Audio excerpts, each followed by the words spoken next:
Every bustling LEGO town relies on a dedicated and skilled civic workforce. We're talking about the heroes in high-vis vests who make sure our roads are maintained, our parks are pristine, and most importantly, that our towns are safe and clean. It doesn't happen by accident. So today, we're going to be celebrating one of those teams who really get the job done for us in their unmistakable refuse collection truck.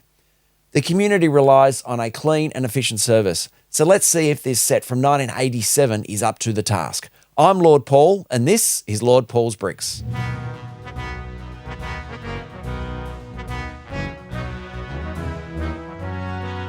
Hi everyone, if this is your first time here, welcome. And if you're a returning Bricks and No Mortar fan, welcome back. My review today is LEGO Set 6693 Refuse Collection Truck from 1987. As far as I can tell, this was the first rubbish truck released for LEGO Town, and I think it was a great first attempt. With a release date of 1987, this is a much later Set 2 review than what I have been focusing on recently, but I was tidying up the other day and came across the set, so I thought it would be great to have a closer look at it and share it all with you. Before we dive deeper into this vintage gem though, if you're enjoying my nostalgic journeys, please hit that like button. It's a huge help and really helps keep us growing. If you want to be the very first to know when the next classic set gets reviewed, be sure to subscribe and ring that notification bell. That way you won't miss a single brick of fun. Of course, I always love hearing from you, so drop your thoughts, your favourite LEGO memories, or any questions you have in the comments below. Did you have this set in the 1980s? If so, let me know. This set is one that I have had since new, and it's in truly superb condition. It has a total of 98 pieces and comes with 2 minifigures. The instruction sheet is equally excellent condition, but sadly, there are no alternative builds to show you. And I know that's really what you're hoping for when you see some of these sets. According to my trusty spreadsheet, I paid $14.70 for this set back in 1987. That works out to a very reasonable 15 cents per piece back then. Keep in mind, some of these were bigger pieces. When I asked my AI friend to work out some equivalent 2025 pricing, I find that this equates to $48.65 in Australian dollars, nearly $49, and that's a whopping 49 cents per piece.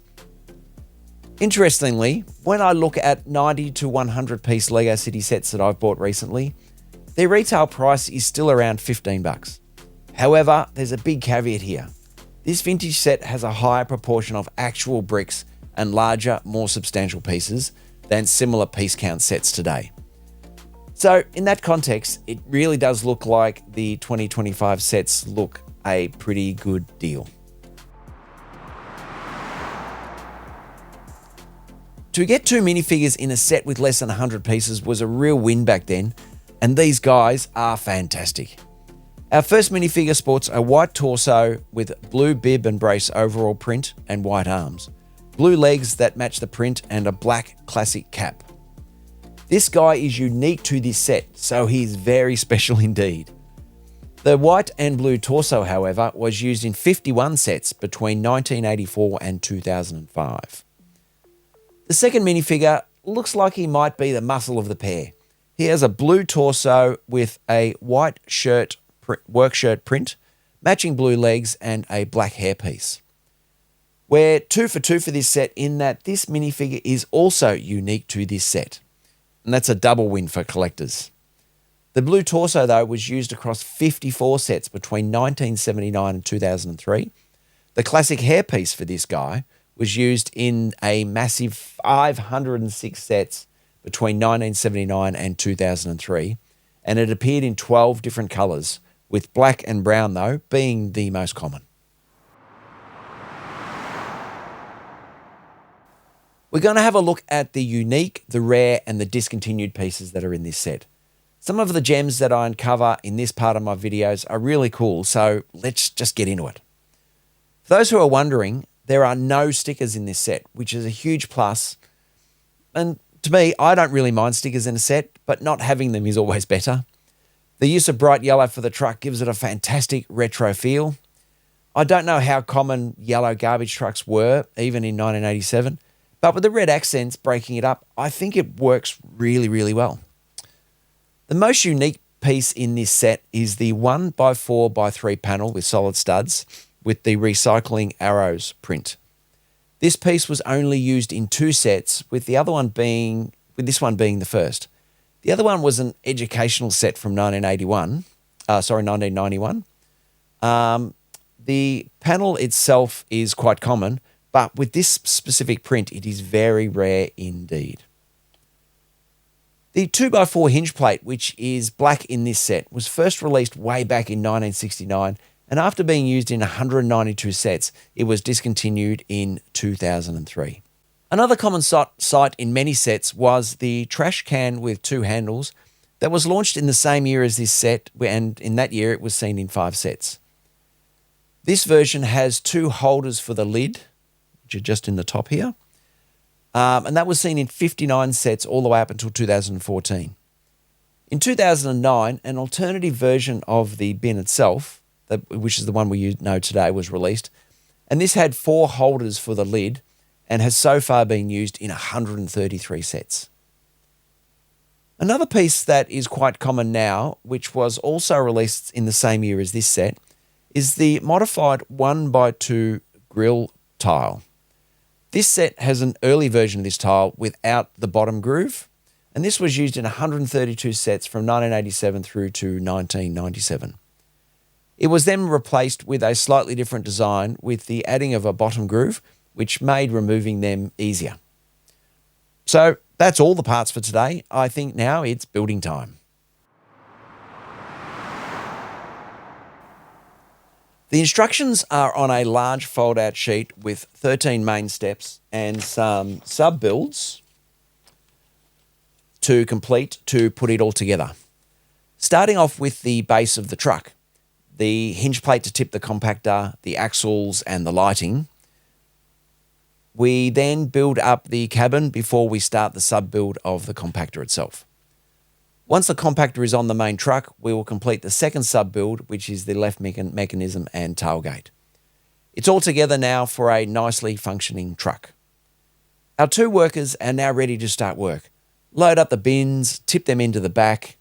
We've got their broom and their shovel for cleaning up any mess. When they get to the waste transfer station, the compactor lifts up and the compacted rubbish just tips out. For 1987, I think this is a really smart looking truck and has some really, really good function about it. My usual disclaimer here, I always try to review these sets in the context of when they were first released. And for this refuse collection truck, that was way back in 1987. So let's judge it by the standards of its era. For part selection, given the brick palette at the time, this set gets a 4.5 out of 5. It's hard to fault this set because it really doesn't have any real shortcomings. My one quibble is that it would have been good to have had some rubbish in the bins. Playability can't be anything else other than 5 out of 5. Even without rubbish, a kid is going to have a workaround and really have some fun with this set. The colour is bold and appropriate, and having 2 minifigures to work with is spot on. Another 5 out of 5 for the minifigures. How can you fault them?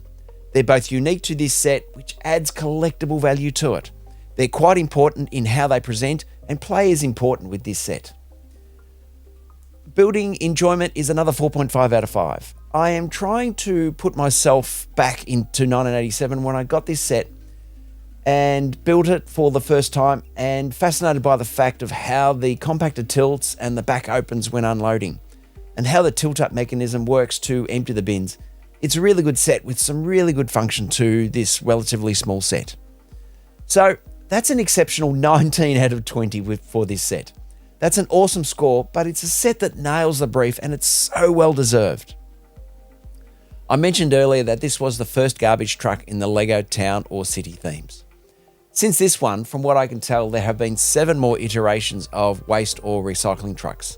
The most recent is this recycling truck from 2023, set 60386. It has 249 pieces and 3 minifigures. I've got an upcoming video that will put a head-to-head with this set and that new set, so make sure you subscribe so you don't miss it. But let me know how much you enjoyed this review by giving the video a like. Your support helps us keep the LEGO town litter-free.